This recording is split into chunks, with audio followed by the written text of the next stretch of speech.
नमस्कार पिंपरी चिंचवडकरांनो, आपण आत्ता आहोत भक्ती शक्तीला आणि नदी सुधारला विरोध करण्यासाठी आपण इथं आलेलो आहोत. पहिला प्रश्न पडेल की नदी सुधारच्या बाबत जे काय आंदोलन चालू आहे तेव्हा ते चालू आहे चाफेकर चौकात आणि मी भक्ती शक्तीला काय करतोय तर सगळ्यात पहिल्यांदा माझ्या ज्या गळ्यामध्ये हे सगळे पोस्टर्स अडकवलेले आहेत त्याच्यामध्ये सगळ्यात महत्त्वाचं म्हणजे नदी सुधारचा प्रकल्प हा 2018ला सुरू झाला आणि तेव्हापासनं काही ठराविक NGOज ह्या नदी सुधारचा DPR बनताना त्याच्यामध्ये सामील होत्या, ठीक आहे. आणि त्या लोकांनी गेली 6 वर्ष लोकांपर्यंत ही माहिती लपवली. त्यामुळे आपण त्या आंदोलनात किंवा त्याच लोकांबरोबर, सगळी नाही, काही लोक आहेत जी तिथे आहेत, त्यामुळे आपण त्या आंदोलनामध्ये न सामील होण्याचं हे घेतलं. आपण एक वेगळी मूव्हमेंट घेतली, लोकांना पटेल नाही पटेल. पण आता एक महत्त्वाचा सगळ्यात मुद्दा की नदी सुधार म्हणजे नक्की आम्हाला हवंय काय. नदी सुधार हा नदीसाठी असला पाहिजे. त्यामुळे पहिल्यांदा जर नदी सुधार करायचे काही पॉईंट सांगतोय, पटले तर नक्की शेअर करा. नदीमध्ये जी सगळी अतिक्रमणं आहेत ही पहिल्यांदा काढा. आता ही अतिक्रमणं आहेत का नाही कसं कळणार, तर त्याच्यासाठी आमची पहिली डिमांड आहे ती अतिक्रमणं काढा. दुसरी डिमांड आहे कळण्यासाठी जो नदीकाठचा जो ब्लू लाईन आपण ज्याला निळी पूर नियंत्रण रेषा म्हणतो, ती निळी पूर नियंत्रण रेषा आहे ती फिजिकली डिमार्क करा. बरोबर आहे. त्यामुळे लोकांना कळेल अतिक्रमण कुठलं आहे, अतिक्रमण कुठलं नाही आहे. तिसरी गोष्ट, ह्याच्यामध्ये बरेचसे प्रायव्हेट लँड्स आहेत. जसे हायवेज बनवताना पुढच्या 5 वर्षाचा विचार करून लँड्स ॲक्विजिशन केले जातं, त्याच पद्धतीनं नदी सुधारमध्ये देखील ब्लू लाईन्समधल्या ज्या जमिनी आहेत त्या सरकारने कुठेतरी ॲक्वायर केल्या पाहिजेत. आणि त्याच्यानंतरनं त्या ब्लू लाईनवरती इतकं डेन्स प्लांटेशन जे आत्ता आहे त्याला हात न लावता, एकही झाडाला हात न लावता त्या ब्लू लाईनच्या काठावरती ही मोठ्या प्रमाणामध्ये वृक्ष लागवड झाली पाहिजे, जेणेकरून कुणाला आतमध्ये राडारोडा टाकायला, अतिक्रमण करायला चान्सेस भेटणार नाही, ठीक आहे. हा झाला नदीच्या बाबतचा. आता नदी म्हणजे नदी असते का हो फक्त? बिलकुल नाही. तर ती एक प्रणाली असते.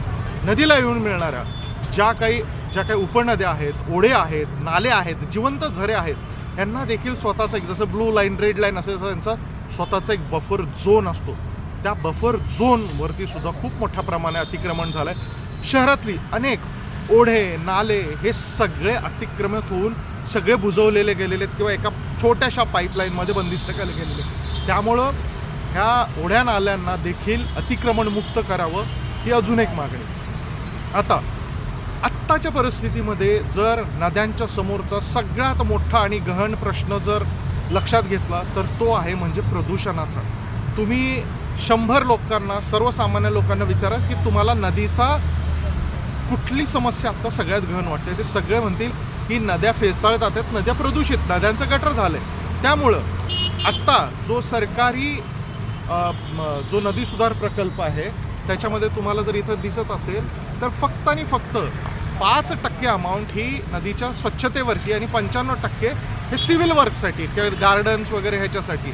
त्यामुळं आमचं स्पष्ट म्हणणं आहे की नद्यांसाठीचा खर्च हा नद्यांसाठीच झाला पाहिजे. त्यामुळे नद्या स्वच्छतेसाठी किंवा नद्या प्रदूषित होणे त्याच्यासाठी सगळा खर्च झाला पाहिजे. मॅक्झिमम 95% तिथे झाला पाहिजे. मग ह्याच्यासाठी काय, तर जे STPs आहेत, सिवेज ट्रीटमेंट प्लांट्स आहेत, जे इफ्लुएंट ट्रीटमेंट प्लांट्स आहेत, ठीक आहे, ह्याची संख्या वाढवली गेली पाहिजे. ह्याची जे टेक्नॉलॉजी आहेत हे अपग्रेडेड टेक्नॉलॉजीजचे वापरले गेले पाहिजे. सर्व अपग्रेडेड टेक्नॉलॉजीजचे STP आणि ATP वापरल्यानंतरनं सध्याला जे ठेकेदार किंवा ज्या कंपन्या ह्या STP ATP व्यवस्थित वापरत नाहीत किंवा त्या कार्यान्वित व्यवस्थित करत नाहीत त्यांना कुठेतरी ब्लॅकलिस्ट केलं जावं. हे सगळं झालं आपल्या काय अपेक्षा आहेत. पण ह्याच्यामध्ये प्रत्यक्ष काय करू शकतो, तर पहिल्यांदा स्मार्ट सिटी किंवा नदी सुधार प्रकल्पाअंतर्गत सगळ्या नदीकाठांवरती CCTVs बसवा, ठीक आहे.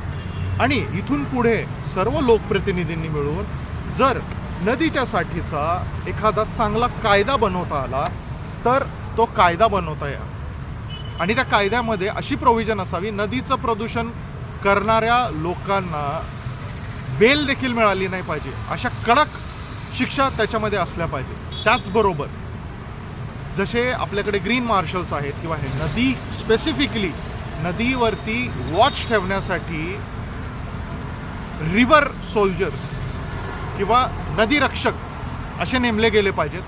नदीच्या साठी एक विशेष हेल्पलाईन नंबर जशी आपल्या पोलिसांसाठी असते, जशी आपल्या ॲम्ब्युलन्ससाठी असते, तशी स्पेसिफिकली नदीसाठी एक स्पेसिफिक नंबर दिला पाहिजे. जिथं कुणाला नदीच्या प्रदूषणाबाबत किंवा इतर गोष्टी चुकीच्या दिसतील त्या लोकांनी त्या इमर्जन्सी नंबरवरती कॉल केला पाहिजे. आता त्याचबरोबर नद्यांमध्ये जे काही येणारं सिवेज आहे किंवा केमिकल्स आहे हे आपल्याला ओळखता येतं का बघून? नाही. ह्याच्यासाठी ह्याच्या ॲडव्हान्स ज्या टेस्टिंग लॅब्स आहेत, आत्ता काही लॅब्स आहेत, पण त्याच्यापेक्षाही, कारण ह्याच्यामध्ये आपल्याला नेमकं पोल्युटंट काय आहे, ते कुठून येतात आहेत, कुठली इंडस्ट्री टाकते आहे, का ते डोमेस्टिक सिवेजमधलं आहे, का ते इंडस्ट्रीयलमधलं आहे, का हजार्डियस इंडस्ट्रीयल लिक्विड वेस्ट आहे, हे कळण्यासाठी ह्या ॲडव्हान्स लॅबची त्याच्यामध्ये कुठेतरी स्थापना झाली पाहिजे, त्याच्यावरती काम झालं पाहिजे.